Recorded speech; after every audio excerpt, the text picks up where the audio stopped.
I know we've been married a long time, Meredith, but I have something shocking that I have to tell you. I'm sorry, but I have a mistress. The sea! Okay, I was kind of wondering where you're going with this.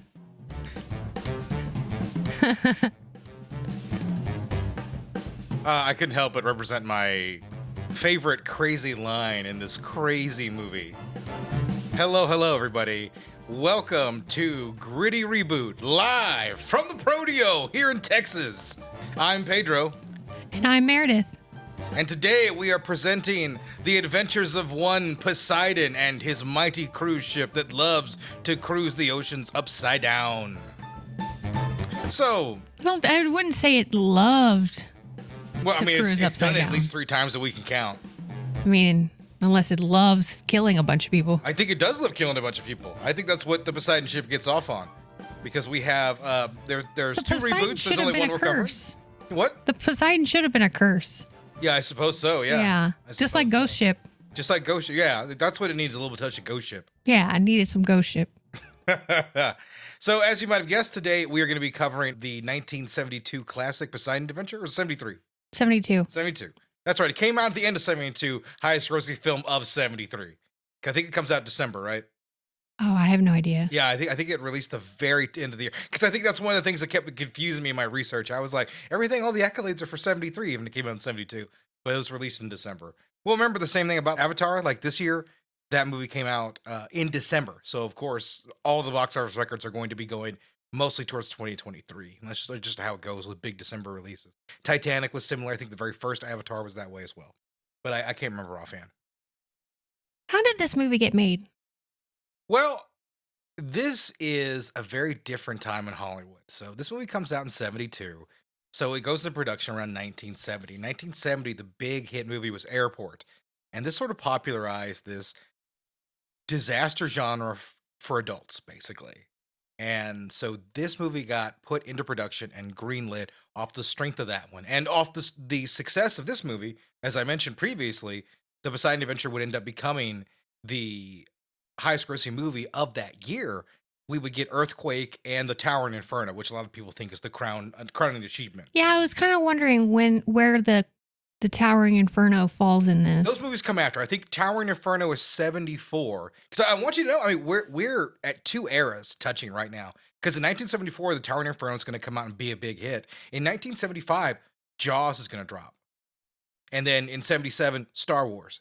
And that everything that we can think of the Poseidon Adventure and the Towering Inferno, Earthquake, that's dead. And we have moved into an entirely new era of blockbuster.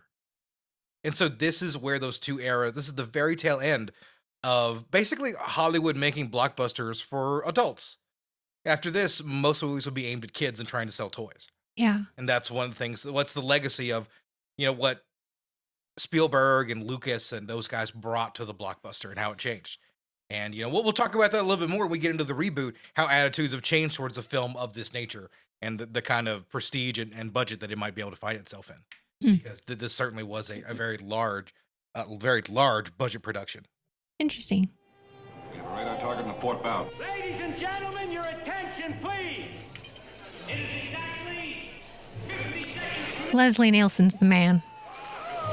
Hard left. It's amazing how many films The Naked Gun has ruined. Oh, I Because know. You're looking for comedy in everything. I that know. Leslie He's Nielsen so does. good at comedy. He is, and you can see in this movie why they picked him for Airplane, because he had done this kind of incredibly serious, dramatic performance, like "you irresponsible bastard." Like the way he delivers that line, like I can't even do it justice. Like he does a good job delivering that line. It's amazing the work Leslie Nielsen really puts in here. Yeah. And you forget about that because really the connection most of us have to him as a dramatic actor. Those famous movies are, obviously this is a big one, Forbidden Planet. That's another cult movie where he is obviously not being comedic in any way. And then you would have Creepshow. The way out. That's our And obviously we're very, very familiar with Creepshow. Yeah. here to So, He has one of the best from the captain. segments. yeah, he really In does. Creepshow. Yeah, his has lasted a very long time. I think people have always really enjoyed it. Yeah. Because he's such a dick in that. He is, and we're just not used to seeing it. And it works really well. And once again, he's not a dick here in this movie. He's a perfectly cast as the captain. At least I think that he is. We come into the Poseidon Adventure, and this movie, of course, is starring Roddy McDowall, Shelley Winters, Carol Lindsley, Red Buttons, Ernest Borgnine, and Gene Hackman, of course. So this is what you would do. You would just sort of get a lot of character actors. Your star would be Gene Hackman. I believe he's coming right off of The French Connection, where he just won an Oscar. So this is going to be his paycheck movie. But as far as I understand, that's pretty much how Gene Hackman considers this film, his paycheck movie. He regarded it as such, I do believe. I thought it was somebody else who said that Oh, was about it? this movie. Yeah. I didn't write it down, I guess, but yeah, somebody else said that about this movie. Yeah, I do remember that about Hackman. There were times that he would bring that up, and people would ask him about this movie, and he was like, it's a paycheck movie. All right, I just did that for the payday, and he would really refuse to elaborate on it. And you can kind of tell, like, I mean, Gene Hackman's always Gene Hackman. You know, it's like pizza. It's always good, even if Yeah. it's not as great. And he's just kind of yelling his way through his performance and He hoosiering. yells Yeah, he the is. entire Yeah, time. like Nick Cage would be like proud at the level of just like, God's not gonna save you. I gotta save yourself. Like he's just going nuts. I don't know why I made him Vince McMahon, but he's going really insane. It's one of the things I love about the performance, and even early on, he's really that way because he has that scene as we have a nice kind of swaying shot back and forth as we get introduced to our protagonist of the film. We see him and he's talking to the father, and the father's like, the meek must be protected. He's like, no, they gotta do it for themselves. And that really sets the tone for the movie. Like, you have to save yourself. That's entirely what Heckman's character believes, and they follow through with that pretty much all the way to the damn end of the movie. And listen, I enjoyed it. It's really it's really good. But once again, like Hackman is really kind of phoning it in here, but that's okay because it's still Hackman. And he plays an odd priest. He does. An odd character. Yeah, because I think he is being like court-martialed. Yeah, basically he's being quarantined. They shipped him off to Africa because of his progressive views. Is what I believe is how that's supposed to be portrayed. I don't know what his progressive view is supposed to be. I don't know what religion was like in 1970 to really testify to that fact. But either way, whatever it is, it pissed people off, and they got him. I can tell you from all the cults that existed in the 1970s that religion was chaotic. Okay, I mean, it makes sense. It's some weird shit. But so we have that sort of difference in the characters, and then like so we really get introduced to everybody. I think the movie does take its time, but never really wears out its welcome in any one spot in these earlier scenes. Correct? Right. And I think that's sort of something to be commended for a movie from this early in the 70s. A lot of these movies, while still expertly crafted, can very much drag. And I like the way this movie really builds itself up. To me, it's very impressive because you have the time to really get to know everybody. So, once the shit hits the fan, you have enough background on everybody to start like sort of caring about who lives and who dies. Yeah. And they're kind of wacky characters. Like you have Ernest Borgnine. And Linda. Yeah. And I love that there's this character who is a former sex worker. Yeah. And that's a big part of the plot. I love when she's sick and they ask the doctor, what's the matter with her? And I know why everybody's Vince McMahon. But he comes in and they go, she's seasick, obviously. That's what he thinks it is. So we have a suppository for her. What's a suppository? And she's like, oh, I know. And I love it's implied because she's a filthy sex worker. She puts things in her butt. Yeah. Like it made me laugh immensely. Like the way this movie views her as a sex worker. I love her character though. I really do. She's guy. great. Yeah, she really is a good character. And this incredible notion that she's fucked so many people, there's a really good chance one of them's on this boat in the middle of the ocean. Well, doesn't Borgnine say that he's arrested her 8 times? 6 times. I think he something said like 6 that. times. Their relationship is completely fucked up. Yeah. And for some reason, they still love each other. And you really buy that throughout the course of the movie. Oh, he loves her. Care each other. They He do loves very her. much care for each other. And you can see that at his speech at the very end when she finally bites it. Spoiler for a movie from 72. But yeah, you really feel that from those characters. And there's a lot that I really enjoy about her being a sex worker and how it's sort of portrayed in this movie. And also, I wanted to talk about, I think it's Red Buttons' character, pardon me. I think he's obviously queer coded, is he not? Mm-hmm. Yeah, because he's just like, oh, I'm just a bachelor. Like, That's clearly him winking at the audience because I'm gay.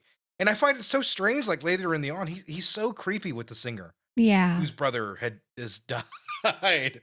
Like when she's like, my brother died. I would have danced to his music if I had someone to dance with. Yeah. Like just so really strange and cringy in that. But even then, like I said, you're given so much into these characters that you can have these fun little asides with them. Like there's all these sorts of weird little jokes in the movie or strange little quirks that they have. The movie did its justice. It's got character. Why do you think it takes place during New Year's? A holiday setting, I think, always works for putting people in danger because it's the time when you think you're safe. I guess so. You know, like when you're at Christmas, you're at home with family, you think you're safe. You know, if you're not out on the roads on New Year's Eve, you're with friends, you're having some drinks, you're watching the ball drop, you know, that's a safe place. And I think getting bombarded in the middle of a party is, you know, a sort of a terrifying thing because there's certain situations where you could be ready for that. But like to know that I might be in a tuxedo and you in just the fabric of an evening gown to try to fight for our lives is something that hinders you immediately, right? Yeah. You're automatically put into a vulnerable position. You're put there for a number of reasons. One, it's not great attire. Two, Gene Hackman's going to order you to take your clothes off so you can climb the ladder. Like, he's just nutty about, like, you got to take off your dress. He makes everybody do it, except Shelley Winter, which I like. He's like, no, you keep your clothes on. Not you, Tubby. And she's like, the fat shaming in this movie. The fat shaming is so bad. I know that had to please you, all the fat shaming in this movie. No. Are you kidding me? So, like, Shelley Winter is straight up self-loathing about, like, how fat she is. By the way, Shelley, she literally gained 35 pounds for this part. Absolutely. Yeah, she gained weight for this role. And she was never the same afterwards. No, this role was a physical toll on her. I want to remind everybody that, you know, we talk about like doing a movie like it's an easy thing. When you're on an action movie, and this, make no mistake, this is an action movie, like you're going to put your body through the ringer. And she absolutely went for it. She gained weight and had to perform an incredible scene that is an incredible feat of strength and agility and swimming, really. She earned an Academy Award nomination for Best Supporting Actor for that role. And thoroughly earned. She is the real highlight of this movie. I think if you're going to rank performances, it's her at the very top. Yeah. Well, let's talk about the big scene. Okay, before we get there, one thing we have to mention, you and I had never really seen the Poseidon Adventure. No. So this was like a fresh viewing for us. It was great. It really was. Yeah, it was amazing. It was awesome. I was like, dude, this is a fun-ass movie. Yeah. I did not expect it to be that way. I was like, well, there'll be some things to enjoy, but it'll probably drag. And there I am, like, when she dives in the water to go save Gene Hackman, I'm like, yeah! I'm like, get him! Like, I was into the fucking movie at that point. Yeah, because you get this little backstory that she's a swimmer. Uh-huh. And that she's really good. She's a champion, like Olympic swimmer. And it's like kind of ignored and tossed off, like, yeah, whatever. Because she's the fat chick. Down. And then she just goes in there and saves the day, saves everybody by going down there and pulling him out. The way it's done, and then like, are you aware of like how they did it? So listen, I have a little something I want to play. Let's hear her explain in her own words to somebody we both really admire. It was a very interesting scene. See, I like Gene. This is Shelley Winters on Conan O'Brien in 1994. Every time I love Conan. He would come up and talk to me, and I figured that was kind of. So when I came to that scene, you know, I thought he was trying to, you know, break my concentration, and I had to cry. But probably he was just interested. But anyway, I got mad at him. So when I had to go through the whatever I went through, and he's caught under the debris, and he's got a flashlight, the man from Jacques Cousteau said, "Don't worry about how long it's going to take. Just rub your nose and you're in trouble, and I'll get you up through the hatch." So I took my time. I pushed some bodies out of the way, and I looked around for him. And then finally I found him, and he looked at me like this. And finally I picked up the debris, and I'm supposed to push him out. And, you know, I'm a lifesaver, a junior lifesaver. And I'm supposed to get, but he didn't wait for that. He just went out and went up the hatch and out. And when I got up there, he said, you were trying to drown me. I couldn't deny it. You didn't have much of an excuse. No, but we didn't talk to each other for about 20 years. But last year, last year he did a play, Death of a Maiden, on Broadway, and he was so great. I had to go backstage, and because he's a great actor. He's a but he's a great actor. She seems like the Nobody ever best. likes Gene Hackman, by the way. I don't know if you know that about him and his stories. He's probably one of the greatest actors who ever lived, but he's a legendary asshole. Just all these people that have a lot like what a fantastic performer, but God, I hated him. Borgnine has talked about tons of things over his career, so he's gone into the details about this movie many, many times, and he had some issues with how Gene Hackman came into the set because off the French Connection, William Friedkin directed the French Connection, and Friedkin's a fucking madman. So like the dialogue, fuck it, I'll just make it up as I go, and Hackman would go in there and do his bit, and that's how he won a goddamn Oscar. So he comes on the Poseidon Adventure doing that, and this is not that kind of movie where you're going to do that. And they had an exchange where Hackman started to improvise, and the other actors stuck to the script, and it ruined the take, so they went back, and Hackman goes over to Borgnine, am I supposed to memorize this shit? And Borgnine's like, yeah, that's the general idea.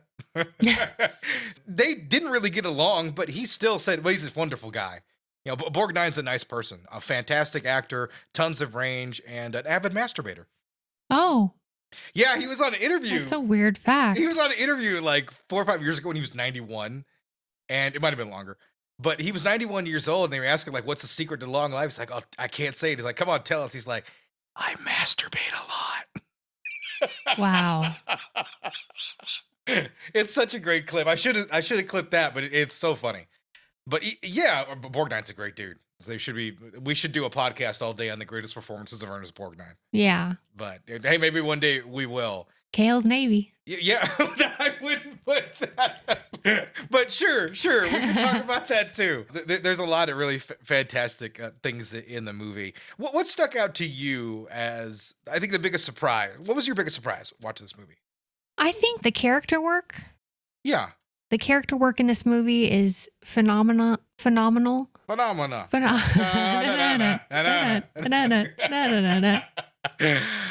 Anyways. Yeah. Sorry. Yeah, I felt like the character work in this movie was pretty good. The strength of the screenplay. It's just something that it was surprising to me. Like, I had a feeling the acting was going to be good, and there'd be some really high quality 1970s effects, which there are. There really is some fantastic 70s effects with the boat going over. Both the movies we're covering actually do have great effects. That's a fun thing. You can really enjoy this as just a disaster movie. And listen, you're getting the body count stuff. Lots of people die. There is a stunt where the man falls on a massive light, in the upside down Poseidon, ballroom. That the guy that did that stunt, his name was Ernie Arsati. He had never done a stunt before. Yeah, he's not a stuntman. Yeah, I know the story. Yeah. Basically, they were trying to get him to do this stunt. And he was like, oh, man, I don't know. I don't know. They were like, come on, just do it. And he was like, no, man, I don't think I'm going to do it. So they were like, okay, what if we get this dog? And we'll get this dog and we'll put him up there. And if he does a stunt, will you do it? And he was like, I don't know. We'll see. So they get this dog and the dog does the stunt. And the dog's fine. And so they're like, okay, Ernie, are you ready? He was like, no, I just don't know. So they bring in the man's wife. And he goes up there. She goes up there and she does the stunt and she's fine. Finally, after both the dog and his wife do the stunt, he does it. And he does it flawlessly because it's a good stunt. Yeah, it looks great. Yeah, it's a good stunt. You thought he was a stuntman. You would have, really. He loved this whole experience so much that he became a stuntman the rest of his life. Oh, wow. Yeah, he made a career out of it. I do have a little side fact for that story as well. Gene Hackman and Borgnine weren't supposed to be on set that day, but they showed up. And so, of course, he looks at Gene Hackman like, what are you doing here? He's like, oh, I came to watch you die. Which I'm sure did not put him at ease at all. Probably not. We went up there white knuckle because of that. Thanks, asshole Gene Hackman is what we've Yeah, because that's got to be high up. Oh, yeah, absolutely. Yeah, no, I can imagine how scared he was. Yeah, that I can understand. That makes sense to me. I get that. How do you feel about the plan, basically them crawling to the thinnest part of the hull? I think it's a good plan. You have to have some knowledge of the ship that they're on, obviously. So suspension of disbelief, but sure. Well, the Uh, kid said he was an expert, so that's good enough for me. that's what I would have done. I would have definitely tried to crawl towards, gone up. Yeah, just kept crawling up until I couldn't get any further. Now, like I said, you'd have to have ship's knowledge of where it's most thin at. Yes, and that I always do that whenever I get on a boat. I'm like, where is the hole the thinnest at? Yeah, I know, In right? case we Poseidon Adventure ourselves. But usually it doesn't really come up because I'm in much smaller boats. By the way, these movies did not help me want to be on a cruise ship. I'm pretty sure they had that effect for a lot of people. You hated them before, and now you're just like, nah, man, I ain't getting capsized in this disease fest. Especially since rogue waves are a thing. Oh, yeah, absolutely. They were previously thought to occur once every 10,000 years. A 2004 study of a satellite radar images showed they can happen as often as 100 times every decade. You think I want to be out there when a rogue wave hits? Oh, man. You're afraid of water. I'm not. Yeah. I don't want to be on a boat. Yeah, no, For a a vacation. Poseidon Adventure would, every now and then I look at a movie, I'm like, could I survive this tale? And I'm like, maybe I couldn't survive this movie for two reasons. Well, the water would be the number one thing. I can't, I don't like water. I can't really swim. One of our characters can't swim, the singer. Mm-hmm. And Nani. No, and Nani, thank you. Nani can't swim. And does she end up drowning? No. No, she survives. She survives. Yeah, she survives. She survives. And I do enjoy that. They did have one character who was afraid of water because, you know, you don't get on a boat thinking like, well, I need to have my swimming training up because you're not really expecting to get in the ocean or anything like that. I like that scene with her, Nani, and the guy that helps her swim. Yeah. He was basically like, I'm not leaving without you. Yeah. And she's like, come on, you're being stupid. And he's like, I'm not leaving without you. Like, he's not leaving. Yeah. I love that whole scene. Yeah, there's good camaraderie between those people. The movie has great character work. It does, and you have good character actors delivering great character work, good script, pretty well directed. Honestly, I can't give it a higher recommendation. I was really surprised by the quality of it. I didn't think a blockbuster from the early 70s like this would really appeal to me, and this absolutely did, man. I loved it. This is a huge recommend for me. What do you think about the set pieces? Everything about the flooding of the ballroom is really well done. Even like Gene Hackman's look of glee, like, I warned you. Like he almost like he has such a strange reaction to everything. Like like a guy's just waiting to yell, I told you so, as people as they're washing away. But I did like the hopelessness of them climbing the ladder and everybody clawing at each other, and the ladder's a movie Christmas feels very tree. hopeless. It really does. There's a great sense of tension that really builds as the water rises. Like I said, that part is really well done, and there's, as I said, some really nice underwater sequences. Obviously the sequence we talked about previously with Shelley Winters was really fantastic. So, I mean, the movie does have a lot to keep you interested besides Gene Hackman just yelling at things or telling God to take him, which he does. Yeah, because there's a real push and pull between the people that end up being drowned in the ballroom and those that go with Gene Hackman. Yeah. So there's a nice little at odds there. Yeah, because you do have the basically the manager there tell them all to stay put. Mm-hmm. Security. Well, it's not security. Someone will come to save them, which they would, but I mean, how the hell are they gonna go underwater? That's the first thing I was thinking, like, who's gonna come and save me? Jacques Cousteau? Yeah. Like I like that didn't make any sense to me when they were just like they want to stay out. I'd be like, yeah, I'm gonna go with this Hackman guy. Sure, he keeps yelling at me, giving me coach speeches all the time, but I'll go this way. And he's like, that's good. Welcome aboard. Like, stop yelling. I said I'd go their way. Now take off your clothes. And, you know, that's all Gene Hackman wants. So to wrap up here, I have some cool facts about the movie. This was based on the novel by Paul Gallico. That's right. On a voyage on the Queen Mary. Yes, he was on the Queen Mary, which I think is kind of cool. Yeah, that's kind of cool. He was having breakfast. A large wave struck the ship and then sent people and furniture crashing to the other side of the ship. He was further inspired by an incident which occurred on the Queen Mary during World War II. Packed with American troops, the ship was struck by a gargantuan wave. It was calculated that the ship rolled another 5 inches, the ship would have capsized. Oh, damn. So he took those as basis for his book and inspiration for the movie. And such is history. Yeah. Some of the movie was actually shot on the Queen Mary. Oh, really? Yeah. Okay. That makes sense. I mean, a lot of the sets and everything really do look fantastic. There was a miniature built of the ship that was 25 feet long. Oh wow. I know, right? Yeah, you missed that level of miniature work. Yeah. Yeah, I've always loved miniatures and how they end up looking, and even today, I think they still look really striking if they're done well. I hope And somebody kept that in a studio somewhere. yeah, I'm sure that's probably so. There's a Planet Hollywood somewhere, but someone's eating a $24 hamburger over the the model of the Poseidon from this Yeah. movie. The effects work for the time is impeccable. Really holds up. It absolutely does. Like I said, I'm still impressed by it. Yeah. So also, one of the fact that the movie did have an Oscar win, by the way, for best song. That's right. So this is the song, and I have to say, this is considered by Oscar aficionados one of the weakest Oscar wins for best original song ever. And I can agree, this song sucks. Well, we think that, but back then it was the bee's knees. It went like, I think, gold. Yeah, and that's why it got there. It was a big hit, but this song still sucks no matter what.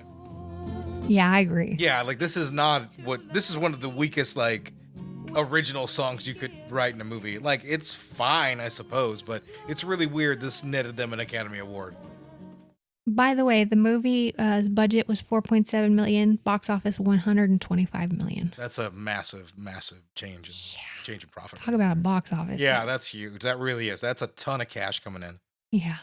I hope the actors got paid well. Oh yeah, they absolutely did. This became a lot of their favorite movies. This became their favorite film because it made them all so much money. And on to Poseidon.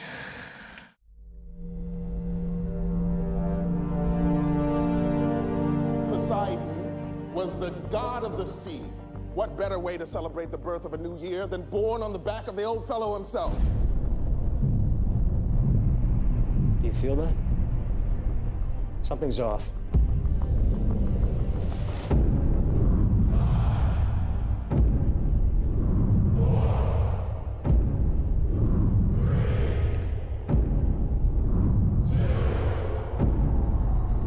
So in 2006, Wolfgang Peterson delivers us Jacinda Barrett, Emmy Rossum, Richard Dreyfuss, Josh Lucas, and Kurt Russell himself in Poseidon.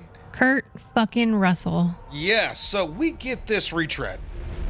And the first thing I want to note about it is this is a very loose remake of the original film, but it is like that movie just in turbo mode. Mm-hmm. Now, the original film isn't incredibly long, but this movie barely clocks in over 90 minutes. And it is in a hurry to get everywhere, really, for like the first 35 minutes of this movie. Well, that's because 25 whole minutes were cut off from this film. All basically that happened before the wave hits the ship. Yeah, because there's no build up to the wave or anything like that. Like the guy just sort of sees it, it's coming, and 2 minutes later, they are knocked over by not even that long. Yeah, it doesn't happen. It doesn't take long. Yeah, it's very surprising because the original film does take the time to build up. Hey, we heard about an earthquake underwater. I could see something out there. I don't think I've ever seen anything like this. And then when they finally check it out, they realize what it is. You see it, and then you see the horror of it. This movie is just kind of coming at you. Yeah. And it's a different approach. So, I mean, that's one thing, but I didn't really feel the original film dragged. So I thought that was a big detriment to this film. Scenes excluded include Maggie and Connor visiting the bridge where the captain and Gloria, who is Fergie, Oh, okay. I didn't even know her name. reveal their affair. Oh, Yeah. that explains a lot. That explains so much. Yeah, that explains a lot. There's a part where Fergie and the captain are Andre embracing Brower. at the end. Yeah. And we're like, why did she go over to him so lovingly? Yeah, in the theatrical cut, they just had this loving embrace. They're like, "Where the fuck did that come from?" Yeah. And that's why they cut out those earlier scenes, so things like that don't make any sense. More info on Valentine and Elena's situation, which I think Valentine is the guy from the dinner, Mhm. the dinner from the kitchen, The kitchen, yeah. and the chick that stows away. Yeah, Freddie Rodriguez Yeah. from 6 Feet Under. And then one scene where Valentine watches Gloria practice before her performance. So a lot was cut out of this movie. Yeah, because I want to say the 25 wave hits minutes. at the 15-minute mark. And that's pretty early. I mean, that pretty much ends your first act. And that's a pretty quick first act. Mayhem starts 16 minutes in. 16 minutes. So I was pretty close there. Basically because of that, you don't have as much time with these characters. And sadly, For a retread, this script is not as good as what we got in the original film. There are some changes made, like they're not trying to cut through the hole anymore, but they're still trying to move up. The film is basically the same. This movie got made in 2006. Remakes were all the rage. And so they basically decided to put this film together to cash in on the already existing IP of the Poseidon Adventure, which wasn't incredibly well known to audiences in 2006 anymore. The movie really wasn't running on cable all the time. You could still find it here and there, but I think maybe a younger generation could have appreciated a bit more. I think had this come out maybe late 90s, I think that generation had seen the Poseidon Adventure a lot on TV, and it had just kind of faded out by the time this movie really comes out. And I don't think marketing was really fantastic because I pretty much saw movies almost every week at this point, and I still somehow didn't see this movie. I just avoided it, because I didn't see it either. This was my first time. Yeah, this is our first time watching any of these films, and I love Kurt Russell. I didn't know he was in it till he walked into the scene. Yeah. As I was watching this film, so that lets you know how marketing was. I knew Kevin Dillon was in this movie for some reason, but I didn't know that, and I knew Fergie was. And I think Kurt Russell's miscast. Yeah, he's basically he should be the leader. Yeah, he should. Josh Lucas yeah. is, and he's fine. He's all right. Yeah, I mean, he doesn't suck or anything like that. He's not. But Kurt Russell's the action guy. Yeah, he's not dragging the movie down. I guess he's trying to play more the Ernest Borgnine role, the subordinate to the hero. But they don't really have enough tension to kind of make that work. Like, they have some tension, but it's almost all superficial, right? Yeah. This movie isn't all bad. Let me just say that right out the bat. I agree. Effects are fantastic. Even 15 years later, I think they still look pretty good. The movie had some kind of, I don't want to say gore, but it had some metalness to it. For a PG-13 movie, it had some real grit. Yeah, they tried to give you some body count. Yeah. Some mayhem. The best they could do in PG-13. Things are a little bit lifeless here and there, but for the most part, like, they really are trying to give you what you would expect from a disaster movie at that time. It's not really Roland Emmerich. And Wolfgang Petersen is no slouch. I mean, he directed Das Boot, German for the boot.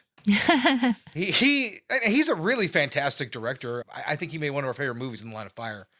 This doesn't go down as one of his better works, but once again, the theatrical cut is kind of a mess.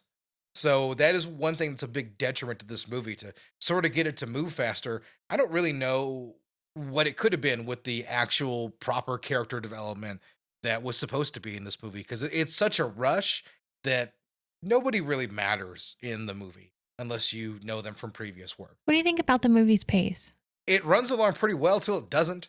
I think that's one big issue. This movie spends so much time running through the initial wave, and then, like, Emmy Rossum's boyfriend character, he gets his legs pinned underneath some stage lighting. Yes. And they spend like 10 minutes trying to figure out how to get him free when we spent like a minute and a half on the wave. Yeah. 2 minutes on the actual capsizing. It's a strange decision of how the movie spends its time. And things like that really don't make it work so well, in all honesty. Put characters in peril, sure, but I didn't really think they were just going to leave him there to drown or anything like that. It just was a weird way for this movie to spend its time, in such a hurry. So, some things that I liked, there's still a nice sense of dread in the movie. I agree. Yeah, it builds tension. I like the scene where everyone dies, of course. That's the most interesting part. Yeah, that is really well done. There's slow cracks building on the windows, and everybody starts to realize what's going to happen. Andre Braugher does a fantastic job, really, with his face, of him trying to think of like what the next solution is, and then it dawned on him there is no solution. Mhm. We're all going to drown in just a minute. And that's when that weird thing with Fergie comes and happens. But It's still a nice moment. yeah, it still really is a nice moment, a really well done scene. It's different from how it was done in the original movie, but it had its own way to play it, and I like that. It's one of those things in the movie that I really did enjoy. Like I said, it does seem like there might have been a better movie here before the studio really butchered a lot of what was supposed to be. Like I said, I don't think it would have been as good as the original, but this movie is largely forgotten. I also like the ballast scene where they have to flood the ballasts. Yeah, I think that's a really unique sequence, and I think that can be used used again in another better movie. But that's a really cool idea of how they were going to do this. Like I said, there is elements of what I think could be a very interesting and cool movie. Just they don't all come together here, but I think that's a tense sequence, them trying to fill it with water and holding their breath just so they can get to the next one. It's like you're almost exhausted with them, especially if you're one of those people who holds your breath. with characters and movies. Did you see how many ballasts there were? Yeah. So were they going to go through each ballast? Yeah, that's what I kept thinking. Like, just had to do that over and over again. Like, that would just push you to your physical limit after Yeah. all this. It's just, it really does put in perspective, like, what it would take to survive something like this. Like, that's one of the moments this movie does really well. They both do it. Like, how difficult it will be to get out of this situation. Yeah. You know, like I said, I wouldn't survive it. And at the end of the first movie, there's a line that I really like. Is this all that made it? You know, when just those people come out, I was like, yeah, fucker, that's all we were able to save. Yeah, like this was a horrible thing, and barely anybody could survive it. Yeah. And both movies really carry that well. So that's the one thing the remake does really get right. It's not necessarily a gritty reboot. No, but it is a reboot. It's almost like a standard issued reboot. Yeah. You know, because I think a few years earlier they had done a TV movie. I think that was an NBC miniseries, Poseidon Adventure with Adam Baldwin and Peter Weller. I saw a little bit of it. It's available, I think, for free on Amazon. So you can check it out there. We didn't include it here because we really just wanted to focus on the two movies and not the miniseries that nobody really talks about anymore. I think it's really interesting to see that remake trend came for this movie, and Hollywood was just in a different spot about where disaster movies could be. Disaster movies weren't about people stuck in like a boat or a burning building or an airport or anything like that. Disaster movies were about the world ending in 2006, like the day after tomorrow. So this movie just really got left behind. The idea of a boat capsizing just was quaint and didn't really hit with anybody, much less critics. Critics didn't really like this at all. You know what Lindsay Lohan and Emmy Rossum have in common? No. Lindsay Lohan turned down the role of Jennifer Ramsey and she lost it to Emmy Rossum. She also lost the same role in Day After Tomorrow. Oh, really? Yeah. I forgot that Emmy Rossum was in that too. Well, that's a good fact. I like that. It does make sense though. Yeah. Lohan on the way out. Emmy Rossum was rising at the time, and she's done pretty well for herself, but never became like a huge star. Many of the members of the cast and crew came down with minor infections from filming in dirty water. So many hours of the day. So I could imagine you just wet for 8 straight hours. Yeah. Richard Dreyfuss is the one that I was thinking of when we were talking about who just did the movie for money. Yeah. Richard Dreyfuss did the movie for money. Oh, I don't doubt that at all. He did it to put his kid through college. Oh, I don't doubt that at all. Like he needed that big Hollywood money. He's got to manage his money better. He was in some of the greatest movies of all time. I know. He's like, oh man, I should have had 18 kids. I don't know how many kids he has. But... I don't know. Maybe he's just out there starting up Dreyfuss franchises. Mm-hmm. I don't know. There's no Dreyfuss kids in movies, so. The design of the Poseidon in this movie was modeled after the Queen Mary 2. That makes sense. And my last couple of facts that I have are about directors. Can you guess which directors were supposed to direct these films? David Cronenberg? No. David Lynch? No. Rob Zombie? You're doing a terrible job guessing. Am I doing a terrible job? Joe Johnston? Was he on the list? One of the directors was Steven Spielberg. They were going to get Spielberg to do this. He turned it down for War of the Worlds in Munich. Yeah. Much better decision. Michael Bay also turned down to direct The Island. Well, both movies bombed, so yeah, lateral move. This movie had a budget of $160 million. Box office made 181. I was really surprised it was that high. I really was. I thought this was maybe like $100 million movie tops. But it does look good. I think they took a big chance as Josh Lucas as a leading man, and that blew up in their face. He just didn't really have the presence to pull it off. As much as I liked him in other roles, he just doesn't really have the same sort of yelling gravitas that Gene Hackman. Not many people do, but he can't even really bring anything interesting to this small, underwritten part. You know, there's a scene later in the movie where everyone is trapped in this duct, and they're crawling up, and Kurt Russell's banging his elbow trying to free them, and the water's rising up, and Josh Lucas' face is covered. He's underwater. And the movie just does this Deus Ex Machina to get them out of the situation, right? Yeah. Like they're trying to unscrew. They get the kid to do it. Yeah, they're trying to unscrew the bolt so they can escape.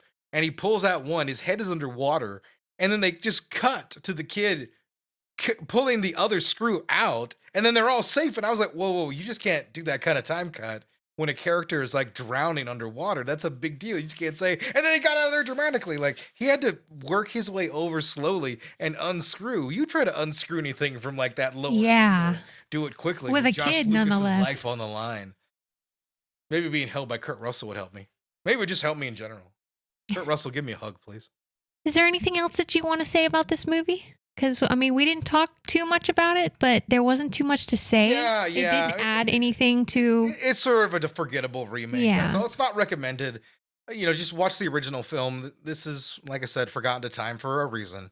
There's a few nice moments, but nothing to really write home about or to spend your time on. Yeah, if you haven't seen the original, do me a favor. Go rent it and watch it because it's worth it. Yeah, you will definitely enjoy it's a it. fun movie. It's a real fun movie. Even though it came out in 72, it's still good. Yeah, there's not really a whole lot to talk about in the remake except for a few fun deaths. I did enjoy Kevin Dillon's like, they call me lucky for a reason, and then an engine crushes him. For the first movie, I had a hard time finding a 1-star review. I had to go through 700 or so reviews before I found this one. This one is a 1-star review. I was 15 years old when this movie first came out, and I cried my eyes out every time I saw it, which was quite a few times. Watching it on video in 2002, all I could do was laugh. The only two believable performances in the whole mess were Carol Lindley and Red Buttons. Everyone else is just plain awful. Leslie Nielsen obviously got his job on Airplane because of this thankfully brief performance here. I can't decide who gave the most awful performance here, the little kid who played Robin, his sister Pamela Sue Martin, or Stella Stevens. I think I have to declare them all the winners. The little kid was an unexperienced actor who was directed badly. Pamela Sue Martin had nothing to work with except the strident line readings of her little brother, and Stella Stevens was just given plain awful dialogue to speak and didn't have the talent to rise above the material. But don't let this review scare you off from seeing this movie. This is the granddaddy of modern disaster films. It spawned a whole bunch more disaster films even worse than this and paved the way for the blockbuster era, which has been the death knell of serious movies making in Hollywood. And if you want to know why so many studio films are unwatchable, these days, this film is a good place to start your education. Oof. He was not a fan. This movie got a 81% on Rotten Tomatoes and a 7.1 on IMDb. Stella Stevens just passed away, by the way. Oh, really? Yeah, I think 2 or 3 days ago. Hmm. Yeah, weirdly enough. I just wanted to mention that right now for all the Stella Stevens fans listening. Sorry. My condolences to you. Of course. So, yeah, it's a classic American movie. So, of course, Roger Ebert reviewed this motherfucker. You think he liked it? Yeah. He gave it 2.5 stars. He was not enamored. Wow. He's so tough. Yeah, he really was. He was the hatchet man.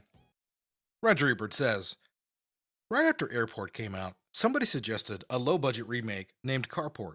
It would have involved 6 people trapped inside a runaway Volkswagen bus with a maniac at the wheel and a midget in the glove compartment with a cherry bomb. After seeing the Poseidon Adventure, I think it would have worked. There's no way the formula can fail. First, you gotta have a mode of transportation. This time, it's an ocean liner. Then you gotta have a situation fraught with peril. Poseidon has that too. My God, I've never seen anything like it, the first mate gasps. A gigantic wall of water, heading directly for the ship. It hits at precisely midnight at New Year's Eve. Splish splash, they're taking a bath. Everyone is in the ballroom, neatly divided into their key ethnic groups, walks of life, and former Oscar winners. Wow. When the ship turns over, Gene Hackman engineers an escape attempt. He takes a large Christmas tree, conveniently constructed of aluminum tubing, and turns it into a ladder so that the passengers can escape from the ceiling of the bathroom by climbing to the floor. Then the idea is to make their way up the down staircase until they get back to the ship. See, the steel in the hole back is only an inch thick. Talk about great luck. Anyway, everybody is sloshing around on the ceiling of the bathroom, but Hackman manages to get the other 4 Oscar winners and 6 other movie stars up the Christmas tree. He desperately pleads with the other passengers to follow his lead, but they refuse. Hell, I knew they would. They were only extras. It is now time for a number of obligatory things to happen. Hackman, as the righteous liberal minister, has a confrontation with Ernest Borgnine, the tough cop. Then Borgnine has to reassure his wife, Stella Stevens, who plays a former prostitute, that no one on board could possibly recognize or remember her. Then Jack Albertson as Manny and Shelley Winters as Belle have to say several Yiddish words and refer to Israel and their grandchildren a couple times until we catch on they're Jewish. There's also a shy bachelor and a girl without any self-confidence, and the bachelor helps the girl to regain her confidence, and in the process, they discover themselves. You know how these things go. While all of this is taking place, Shelley Winters reveals that she was the underwater swimming champion of the Young Women's Hebrew Association, or maybe the New York Park District, several decades ago. She's put on a little weight since then, about 100 pounds, but she still wears her first place gold medal around her neck for some reason. What do you think the odds are that sooner or later we are going to see her swimming underwater in this movie? Would you say excellent? It isn't enough for our band to fight their way through the bowels of the ship. They have to fight each other too. And it is important that they stop every now and then, especially when explosions are rocking the ship and the water is creeping higher, in order to discuss the meaning of what they are doing. These discussions usually involve a fatalist, I'm staying here, I don't care if I die, and a defender of the life force. You can do it! Just dare to take the first step! This is a wonderful formula. I love it. The Poseidon Adventure is the kind of movie you know is going to be awful, yet somehow you gotta see it, right? They ought to be honest in the ads, cornier than Airport, more cliches than Grand Hotel, most character actors in small roles since Flight of the Phoenix, bigger ups and downs than the elevator and hotel. See? Shelley Winters' left thigh. Here, Ernest Borgnine say, do you mean to tell me? Thrill to Stella Stevens taking off her blouse to use as a bandage. Weep as Jack Albertson promises to give Shelley Winters' underwater swimming medal to their grandchildren in Israel. Gasp as Gene Hackman recoils from flames. Glop as Carol Lindley is covered with oil. Hold your breath as... Ebert was not a fan of this. Yeah. Yeah, he did not care for that. And he wrote a ton about it. Wow. Yeah. So All now right. Poseidon. Now Poseidon. 3.9 user rating, 33% on Rotten Tomatoes, 5.7 IMDb. Here's a 1-star review. Tell me, is Hollywood totally out of original ideas? Here we have another remake of a classic movie and falls flat in almost every department. Let me start with the classic 1972 The Poseidon Adventure. Dated. Yeah, campy and cheesy. Maybe. Special effects, okay for that time. But you cared about the characters. As the great Jackie Gleason once said, when you get an audience to care about the characters, you're 2/3 of the way home. In the original, we had all the star cast playing great characters that we actually cared about. The Rosens, the Rogos, Reverend Scott, Susan and Robin, etc. It was a fantastic action drama that had you feeling like you were a part of it. Wonderful. Now we come to the remake. Characters we don't care about, which kills the drama, the action, the comedy, the sentiment, the interest. What we're left with is 1 hour and 40 minute special effect fest. Doesn't work. During the film, I took 3 cigarette breaks and 1 soda break. By the end of the movie, I wanted the ship to sink and everyone to die. So there. Do yourself a favor, save your time, your money, and get the original 72 version when you'll see something worth watching. I give this movie a 1 out of 10 only because there wasn't a choice of 0 to vote on it. This movie isn't a sinker, it's a stinker. Well, we're not as much of a hater as this guy, but we didn't enjoy the movie either. So I guess I sort of identify. Yeah. But otherwise, we had the same idea. Just Yeah. watch the original film. Gushed on the original. Yeah. I don't know if there are many fans of this movie above the remake. I don't know if they're out there. But if you are out there, you can let us know that you are carrying the torch for this forgotten film. And hit us up at grittyrebootcast@gmail.com to email us in the most 90s way possible and let us know that we stink or our movie opinions suck. Or you can also let us know that at GrittyReboot at Instagram or TikTok. And you can find me at Illusionist13 at Twitter as well, or I will respond to some things and occasionally post random memes that come to my mind. Meredith, what are your socials? I don't have any socials. That's right. Fuck social media. She doesn't need any. That's right. So we want to say thank you for listening. We appreciate it. This is a big deal for us. We're just about to close in on 5,000 downloads. Yeah. Probably tomorrow when I upload this show, probably before I upload the show, we'll hit 5,000 downloads. It's a big achievement. Yeah. We're in our 33rd episode, hitting 5,000. Once again, I know for a lot of people like, oh, it's not that much, but for us, it really is. And we really appreciate it. And we thank every listener. We really hope you're enjoying the show, and we're not stopping. We're moving on next week. We're gonna do a big Oscar special as well. I gotta check when the Oscars are, so I don't make Yeah. it like Valentine's Day and forget I about thought it. about this earlier. Yeah, because we're gonna do our first guest star next week, so we're excited. There's a lot coming forth for Gritty Reboot. Keep yourself tuned in, and we're gonna keep weekly episodes going up until we have something come up. But otherwise, we're holding strong. We're starting a new season. That's right. Season 2 going pretty well. Yeah. Yeah, next week maybe we're doing a Romero movie. Who knows? Who knows? Which one could it be? You'll have to find out. All right, guys. We'll see you later. Bye.